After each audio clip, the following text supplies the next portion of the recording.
দিলীপ ঘোষের চা চক্র শেষে তুমুল বিক্ষোভ।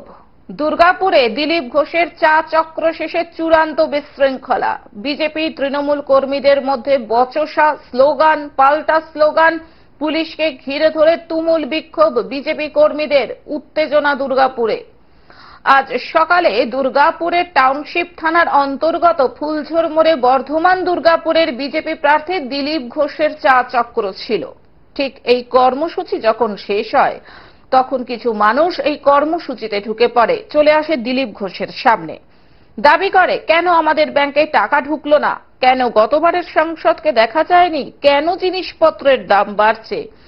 এই সব প্রশ্ন করা মাত্রই দিলীপ ঘোষের সাথে বিজেপি কর্মীরা প্রতিবাদ করেন, বলেন এটা দলীয় কোনো কর্মসূচি নয়। সাথে সাথে বচসা ও পরে ধস্তাধস্তি শুরু হয়। একেবারে শেষ মুহূর্তে সাধারণ মানুষের বেশ ছেড়ে রাস্তায় থাকা তৃণমূলের ঝান্ডা হাতে তুলে নেয় তারা। শুরু হয় দিলীপ ঘোষকে দেখে go back slogan. Bardhaman Durgapur Lok Sabha কেন্দ্রের প্রার্থী, মেদিনীপুরের সাংসদ দিলীপ ঘোষ, তিনি আজকে প্রচারে দুর্গাপুর নগর নিগমের 25 নম্বর ওয়ার্ডে প্রাতঃভ্রমণ এবং ফুলঝোর মোড়ে চা চক্রে যোগ দেন, কার্মেল স্কুলের পাশে। এই অনুষ্ঠান চলাকালীন যে অনুষ্ঠানের পারমিশন আমরা 48 ঘন্টা আগে নিয়েছি এবং তার কপি আমাদের কাছে আছে। এই পারমিশন থাকার পরে যখন তিনি সাধারণ মানুষের সাথে, গার্জেনদের সাথে কথা বলছিলেন, সেই মুহূর্তে এই 25 নম্বর ওয়ার্ডের কোঅর্ডিনেটর, দুর্গাপুর নগর নিগমের বোর্ড অফ অ্যাডমিনিস্ট্রেটর, তিনি 5 জন মহিলাকে সাজিয়ে গুছিয়ে পাঠিয়ে বলছেন তাদেরকে ফেলে দেওয়া হয়েছে। বিজেপির কার্যক্রমে তৃণমূলের মহিলারা কি করছিল? নাটক করার জায়গা পায় না, শুধু মহিলা সেন্টিমেন্ট। মমতা ব্যানার্জি প্রধানমন্ত্রীকে শালা বলে গাল দেবেন আর উনি ভালো ব্যবহার আশা করবেন দিলীপ বাবুর কাছ থেকে, এটা হবে না।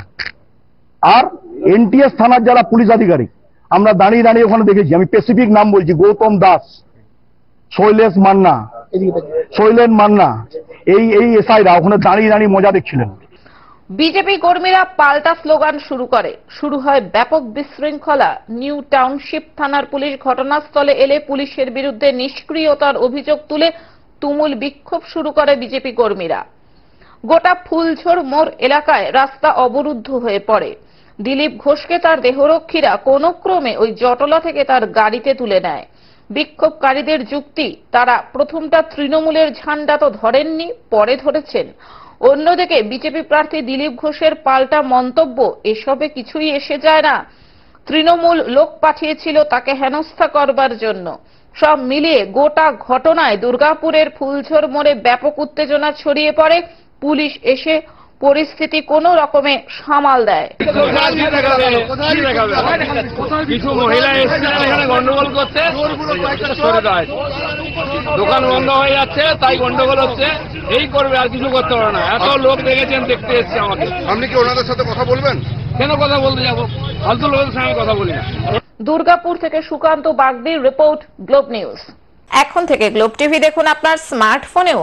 গুগল প্লে স্টোর অথবা অ্যাপল স্টোর থেকে ডাউনলোড করুন গ্লোব টিভি লাইভ অ্যাপ। এছাড়াও জিও টিভি অ্যাপ থেকেও দেখুন গ্লোব টিভি লাইভ।